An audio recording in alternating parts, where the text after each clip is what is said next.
One of the things that we've really been focusing on is the collection of labor market data that is current and relevant. And it's fair to say that across the country, no one has really done that very well. So we made that a priority in our ministry, and I'm very pleased to say that we're probably leading the country in terms of understanding what our labor market needs are going to be today and into the future. So the Find Your Fit program came about as a result of recognizing that we need parents and decision makers, people who are engaged with young people and children, to understand what the labor market looks like today and moving forward. So Find Your Fit is a chance for families to come in, to try out a variety of booths and opportunities, so they get a sense of what the job market looks like moving forward. It's been fantastic. It travels across the province. It is in communities right across BC, in schools, in community centers, and we've just had exceptionally positive feedback about Find Your Fit. It's really about giving kids and youth more exposure to the trades, because many of them don't know much about the trades, right? Unless you have a family member or relative who's in the trades. Many people, if you've grown up in a high-rise condo downtown, you may never have had a hammer in your hand, right? So it's to try and give them a bit of exposure and offer them some career choices other than just college or university. The earlier you get exposure to doing things like building a birdhouse or building a toolbox, the more you enjoy and understand the wealth that can come out of a career in the trades. So if you wait until you're grade 11, grade 12, it's still good to try that then, but the earlier typically that you get the exposure, the better it is for you to consider your path that way.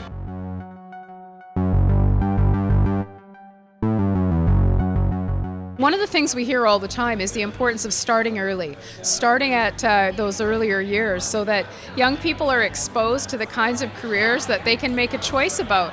And so we're very much coordinated across ministries in government. I'm really proud of the work that we've done on Find Your Fit, on our skills blueprint.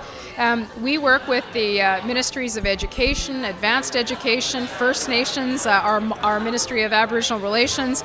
Persons with disabilities are important too, so some of our more social ministries are engaged.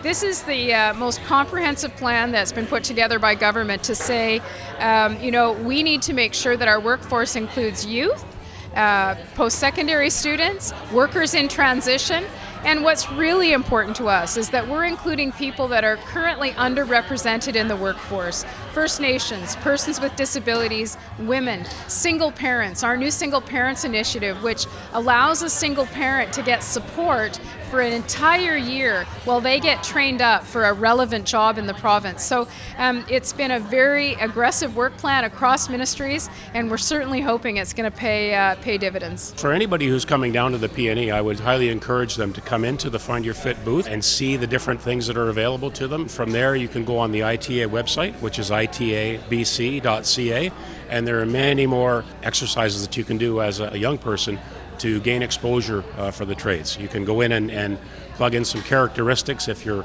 resourceful and mathematical and analytical. You can pick from different words, and it will blow down a list of 3 trades that require those skills. So it's really an intuitive process that I would encourage people to try. We know that the construction industry is very important in British Columbia, and in fact, I looked at some stats lately. They're doing pretty well in a lot of parts of the province. We just want to make sure that our whatever sector has the skilled workforce that they require. So we work very closely with contractors, construction association, and others to determine what their needs are. When we do that, we can shape the kind of information we're sharing with parents, with schools across the province. And most importantly, we just want people to understand that having a career in with a skilled trade in the construction industry, whatever it is something that is valuable. And we want that to be a legitimate option for families across the province. So a lot of it is about awareness, it's about information sharing, and it is about making sure that our province understands just the kind of employees we're going to need as we move forward.